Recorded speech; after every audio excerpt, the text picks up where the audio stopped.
बातें आपको मैं बताना चाहती हूँ बड़े स्क्रीन पर, क्योंकि इसके जरिए आप समझेंगे कि ये विश्व इस वक्त एक अहम मोड़ पर क्यों खड़ा है। क्योंकि अगर परमाणु संपन्न मुल्क आपस में लड़ते हैं तो फिर बाकी जगहों पर जो खेमेबाजी हो रही है, ये मैं सर्कल करके आपको दिखाना चाहती हूँ। परमाणु संपन्न देश किसके साथ हैं? ईरान के खिलाफ जो देश हैं, ईरान के खिलाफ जो इजराइल के साथ अलाइन होते हुए दिख रहे हैं, तो ऑब्वियसली सबसे पहले इजराइल है इसमें, जो मैंने अंडरलाइन किया। अब देखिए अमेरिका खुलकर साथ दे रहा है, हालांकि अब खुद वो कह रहे हैं कि 2 सप्ताह तक हम कोई बड़ा फैसला नहीं लेंगे। वहीं तीसरी तरफ देखिए फ्रांस भी ईरान के खिलाफ खड़ा दिखाई दे रहा है। और वहीं अगर आप यूके को भी देखिए तो यूके का यही रुख रहा है। तो ये 4 ऐसे मुल्क हैं जो खुलकर ईरान के खिलाफ हैं। अब परमाणु संपन्न मुल्क जब फैसले लेते हैं और अगर स्थिति खराब होती है तो उस पर चर्चा होती है, क्योंकि आपको ये तय करना। अब ईरान के साथ कौन कौन है खुलकर देखिए। व्लादिमीर पुतिन खुलकर आ गए हैं।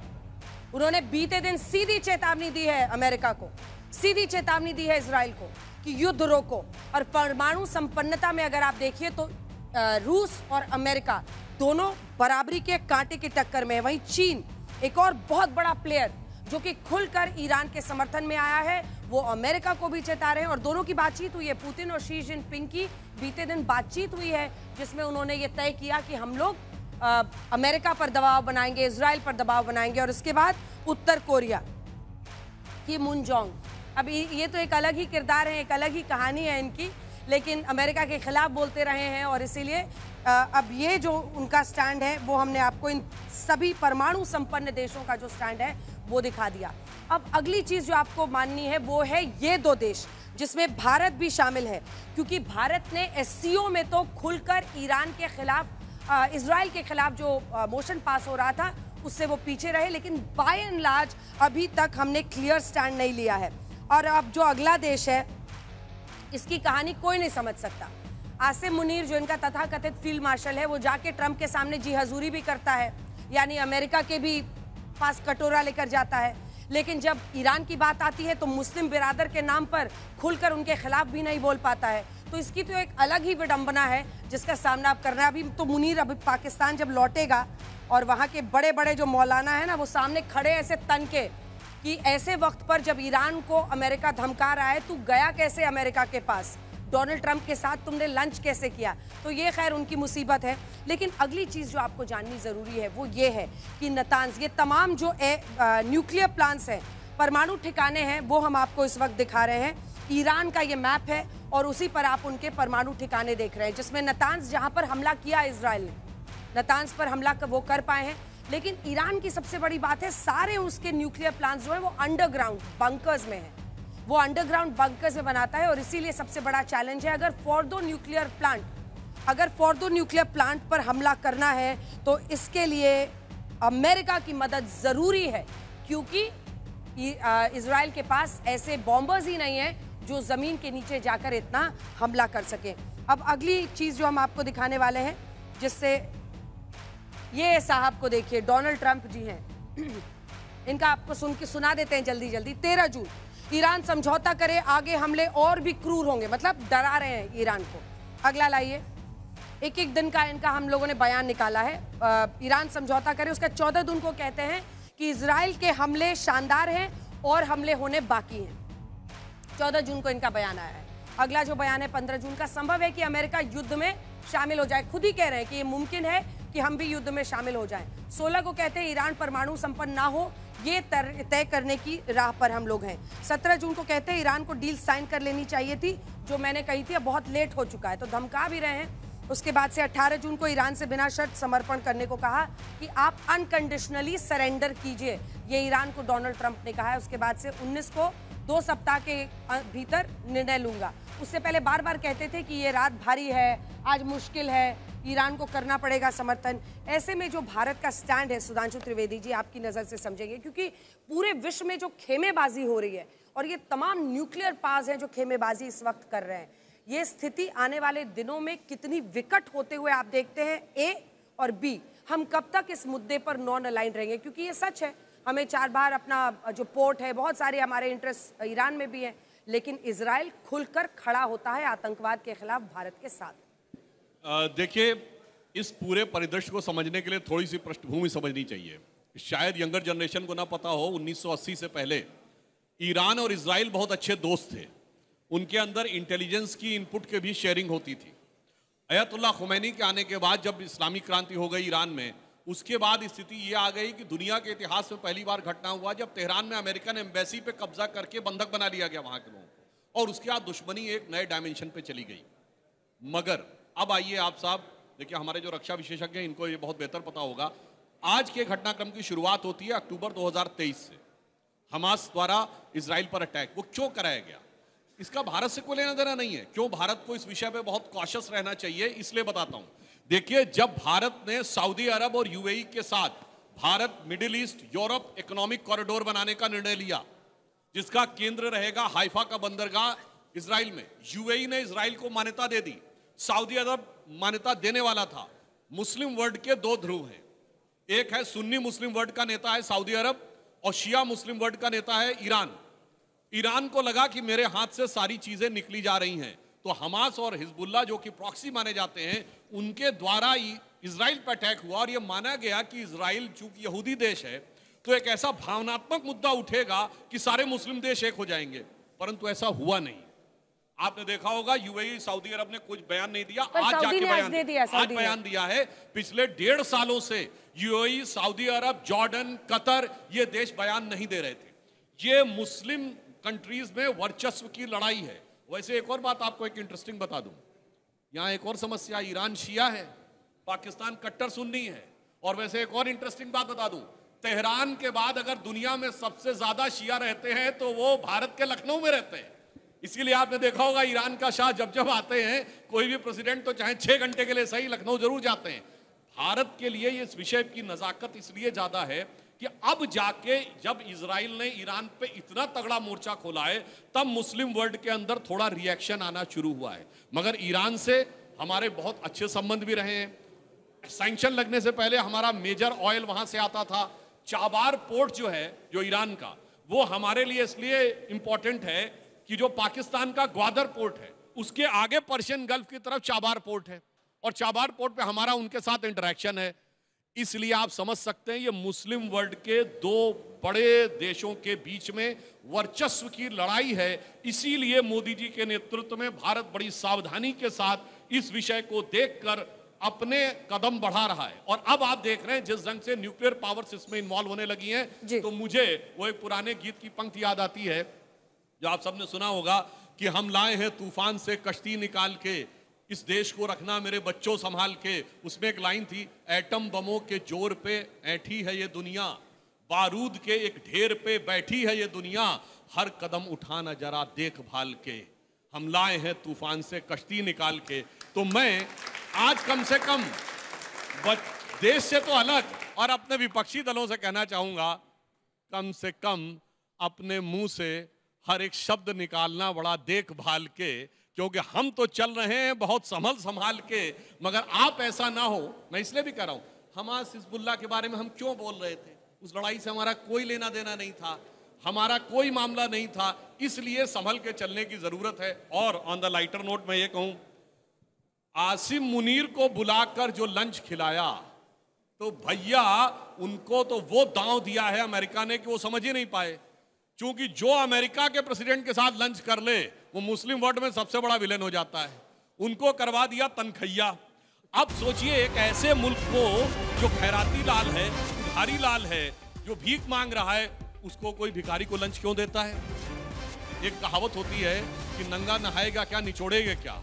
अब कुछ नहीं है तो खून तो निचोड़ा जाएगा ना। ठीक है। इसलिए यहाँ पर भी मुझे एक लाइन याद आती है, आज लंच कर रहे थे, कल जाके भीख मांगेंगे सऊदी अरब, यूएई और कतर से। तो एक पुरानी सूफी नज़्म है, तो मुझे लगता है ये सूफियाना लंच उनको दिया गया है, जिसमें एक लाइन है कि गर ये हुआ तो क्या हुआ, गर वो हुआ तो क्या हुआ। आज आसिम मुनीर के ऊपर लागू होती है, गर नेमते खाता रहा दौलत के दस्तरख्वान पर, मेवे मिठाई दूध घी हलवा और तुरशी और शकर।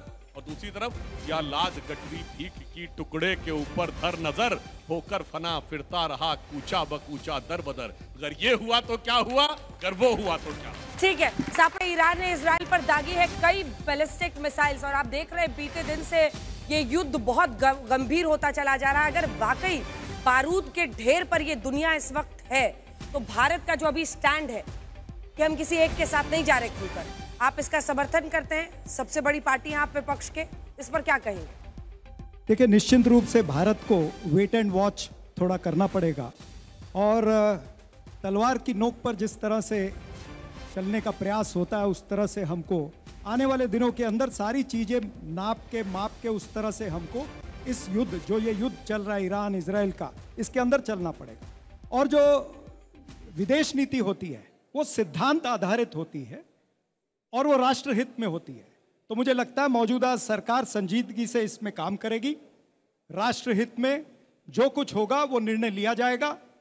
और उससे पहले मैं ये भी कहना चाहूंगा कि क्यों ना विपक्ष की सभी पार्टियों को लेकर के नरेंद्र मोदी जी, आदरणीय प्रधानमंत्री, इसके ऊपर चर्चा करें किस तरह से हमको आगे बढ़ना है। अगर आप विपक्षी पार्टियों को, अगर आप हठधर्मी छोड़ दोगे, अगर आप जिद्दबाजी छोड़ दोगे, सबको साथ में लेकर के अगर इस पे चर्चा करोगे तो मेरे ख्याल से सार्थक चीजें निकलेंगी। लेकिन एक बात से मैं थोड़ा सा इनकार करना चाहूंगा, जो सुधांशु जी ने कही, जो आसिम मुनीर के लंच की बात यहां पर हुई। आसिम मुनीर को लंच मिला, आपने भीख दिया, ये सब बातें कह दी।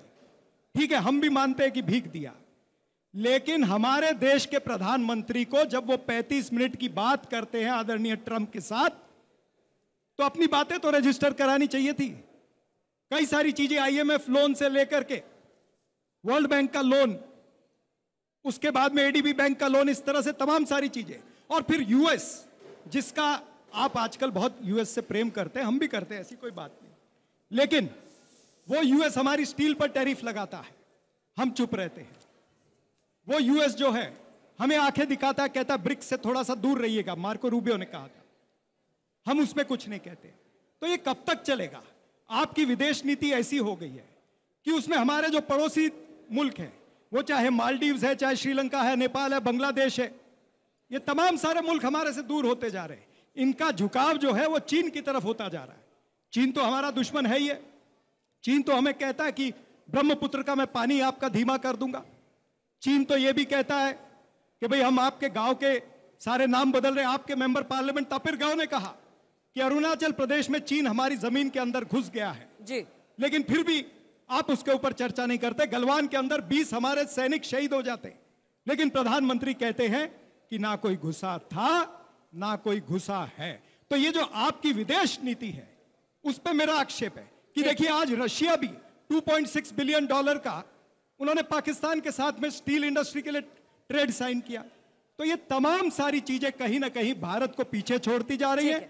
हमारी विदेश नीति जो है वो कहीं ना कहीं चरमरा रही है, और जो भारत आप कहते थे कि मजबूत है, वो मजबूर नजर आ रहा है। तो ये मजबूर भारत नहीं होना चाहिए। ठीक है, इस पर मैं जवाब आपसे लूंगी। एक बार जनरल कुलकर्णी, जल्दी से माइक आप उठा लीजिए, क्योंकि आपस में जब बीजेपी कांग्रेस आते हैं तो आपस में डिशुम डिशुम शुरू होता है। लेकिन अगर वाकई मैं उस लाइन पर वापस जा रही हूँ, इस वक्त हम देख रहे हैं बड़े बड़े न्यूक्लियर संपन्न देश ये तय कर रहे हैं अपना अलाइनमेंट। भारत क्या करे? क्योंकि अगर परिस्थितियां यहाँ से खराब होती है, अगर वाकई फोर्डो न्यूक्लियर प्लांट पर अमेरिका इजराइल हमला कर देते हैं और एक ऐसी नौबत शुरू होती है जहां पर हम पूरे मिडिल ईस्ट में, क्योंकि उसका ईरान जो अमेरिकी बेसिस है उस पर हमला करेगा, एक युद्ध की स्थिति बनती है, भारत को किस तरफ जाना चाहिए? धन्यवाद अंजना जी। सबसे पहले कि भारत की इजराइल से भी और ईरान से भी पारंपरिक एक संबंध है और वो संबंध रहने चाहिए, इसमें कोई शक नहीं। इजराइल हमेशा भारत के साथ खड़ा रहा है हर युद्ध में। ईरान भी खड़ा रहा है। भाई ईरान 1979 के रेवोल्यूशन के बाद उसने अपने भी इंटरेस्ट देखे हैं, लेकिन दोनों, जहाँ तक कि P5 का सवाल है, P5 में से जैसे आपने खुद ग्राफिक्स दिखाए, 3 देश तो सीधे के सीधे इजराइल के साथ खड़े दिखते हैं, अमेरिका, फ्रांस और यूके, और बाकी जो 2 देश हैं रूस और चीन, वो ईरान के साथ खड़े हैं, और उसके साथ एक और है वो है नॉर्थ कोरिया। लेकिन इसके बावजूद भी अभी जो लड़ाई है वो ऐसे निर्णय पे पहुंची है कि क्या होगा आगे, सबको लगता है। सवाल ये है कि इंटरसेप्टर्स अब इजराइल के पास कितने बच गए, और मिसाइल्स जो है ईरान के पास कितनी बच गई। ईरान के पास तकरीबन 5000 मिसाइल्स थी जब युद्ध से शुरुआत होने से पहले। अमूमन मानते हैं कि ट्रू प्रॉमिस 1, ट्रू प्रॉमिस 2 दोनों में ईरान ने तकरीबन मैं कहूँगा 1500 मिसाइल इस्तेमाल की हो। अब आज की तारीख में तकरीबन 1000 के आसपास इस्तेमाल की हो, इसके बावजूद भी ईरान के पास आज भी तकरीबन 2000 मिसाइलें और ड्रोन हैं। लेकिन पूरा का पूरा ईरान का जो एयर डोमिनेशन है वो इजराइल के पास है। अब इजराइल के पास किस तरीके से इजराइल अपने आप को रोक पाता है? उसको आयरन डोम है, उसके पास डेविड स्लिंग है, उसके पास दूसरे है जिससे कि वो अपने आप को रोकता है। एक उसके पास जो बैटरीज होती हैं, कहते हैं जिस प्रकार से उसको एयर डिफेंस कहते हैं, एयर डोम में एक बैटरी में तकरीबन 3 लॉन्चर होते हैं और 3 लॉन्चर में तकरीबन 20 इंटरसेप्टर्स होते हैं। जिस प्रकार से ईरान लगातार मिसाइल्स फायर कर रहा है, कहीं ना कहीं ये इंटरसेप्टर्स कम हो रहे हैं, इसलिए इजराइल के ऊपर अब नुकसान होना शुरू हुआ है, जो इजराइल ने 1948 के बाद से आज तक नहीं देखा है। टेल अवीव के ऊपर नुकसान हो रहा है कहीं। इसके बावजूद जबकि ईरान का टॉप मिलिट्री लीडरशिप खत्म, टॉप न्यूक्लियर साइंटिस्ट खत्म, टॉप न्यूक्लियर इंस्टॉलेशन खत्म, टॉप मिलिट्री हार्डवेयर खत्म, सब कुछ खत्म, इसके बावजूद भी ईरान जिस तरीके से पलटवार किया है इजराइल के ऊपर, इसको देखते हुए और अब जब अमेरिका कह रहा है कि हम 2 हफ्ते तक नहीं आएंगे, लेकिन जैसे आपने देखा कितने 800 हवाई जहाज अगर भेजे हैं तो United states of America boots on ground नहीं देगा पर सपोर्ट देगा। और कैसा सपोर्ट देगा?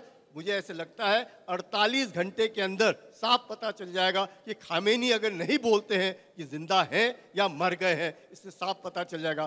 खामेनी के मरते ही ये युद्ध जो है कहीं ना कहीं रुकने का प्रयास करेगा, नहीं तो तेल के जो भाव हैं इतने बढ़ेंगे जिससे सबसे ज्यादा नुकसान किसका होगा? चीन का होगा। क्यों चीन चाहता है? क्योंकि जो तेल आता है पूरा स्ट्रेट ऑफ हॉर्मुज से, वो तेल जाता है 80% तेल जाता है चीन के लिए, और वो चीन नहीं चाहता है कि उसके ऊपर कोई रुकावट पड़े, क्योंकि 90% तेल ईरान का कौन उठाता है? चीन उठाता है। और चीन और ईरान के बीच में 400 अरब डॉलर का संधि है। रूस और ईरान के बीच में 300 अरब डॉलर की संधि है 20-20 साल के लिए। तो दोनों रूस और चीन का मतलब है कि इकोनॉमिक इंटरेस्ट है, आर्थिक इंटरेस्ट है उनका, इस वजह से भी वो इसको अपोज कर रहे हैं।